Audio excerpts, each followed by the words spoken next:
தரிசனம் உரைத்திருக்கிறதை இந்த நூல் முழுவதும் படிக்கும் போது நாம் பார்க்க முடிகிறது. எசேக்கியேல் என்று சொன்னால் ஆண்டவர் ஆற்றல் அளிக்கிறவர், ஆண்டவர் நமக்கு ஆற்றல் தருகிறவர் என்று சொல்லி அர்த்தம். ஹல்லேலூயா. ஆண்டவர் நமக்கு ஆற்றல் தருகிற தெய்வம். இந்த எசேக்கியேல் நூலை குறித்து பார்க்கும் பொழுது 48 அதிகாரங்களும் 1273 வசனங்களும் 39,407 வார்த்தைகளும் சொல்லப்பட்டிருக்கிறது. ஹல்லேலூயா. அவ்வளவு ஒரு அற்புதமான ஒரு புஸ்தகம், தீர்க்க தரிசனங்கள் உரைக்கப்பட்ட ஒரு புஸ்தகம். வேதத்திலே நாம் பார்க்கும் பொழுது 735 தீர்க்க தரிசனங்கள் உரைக்கப்பட்டிருக்கிறது. ஹல்லேலூயா. அதிலே 593 தீர்க்க தரிசனங்கள் நிறைவேறிவிட்டன. ஹல்லேலூயா. இன்னும் அநேக தீர்க்க தரிசனங்கள் நிறைவேற போகிறது. இப்படியாக தீர்க்க தரிசன வார்த்தைகளை அதிகமாக பைபிள்ல படிக்கும் பொழுது எசேக்கியேல் புஸ்தகத்திலும் தானியேல் புஸ்தகத்திலும் நாம் அதிகமாய் கண்டுகொள்ள முடியும். அப்படிப்பட்ட எசேக்கியேல் தீர்க்கதரிசி அநேக தீர்க்க தரிசனங்களை இஸ்ரவேல் ஜனங்களுக்கு கொடுத்தவர்.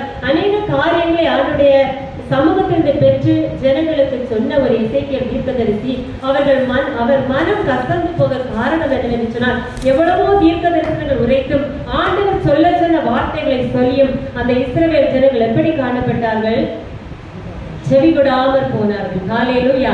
ஆண்டவர் ஏற்கனவே சொல்லி இருந்தார், என்னுடைய வார்த்தைக்கு அவர்கள் செவி கொடுக்க மாட்டார்கள், எனக்கே செவி கொடுக்க மாட்டார்கள், என்னையே ஏற்றுக்கொள்ள மாட்டார்கள், அப்படியானால் உன்னை ஏற்றுக்கொள்வார்களா என்று சொல்லி எசேக்கியேலை பார்த்து ஆண்டவர் சொல்லி இருந்தார்.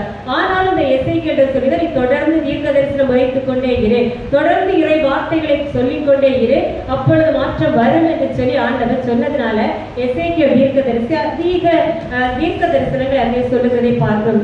ஆனாலும் அவர் மனுஷிகத்தில் சில நேரத்தில் என்ன செய்யறாரு? சோர்ந்து போகிறாரு.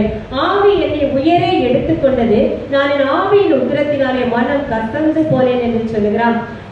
யாக்கோபுடைய பிள்ளைகளாகிய 12 கோத்திரங்களை குறித்து நாம் பார்க்கும் பொழுது இந்த 12 கோத்திரங்களிலே 10 கோத்திரங்கள் வடக்கே இஸ்ரேல் தேசமாகவும் 2 கோத்திரங்கள் தெற்கே யூதா தேசமாகவும் பிரிந்து ஆட்சி அமைத்து வாழ்ந்து கொண்டிருக்கிறார்கள். ஹல்லேலூயா.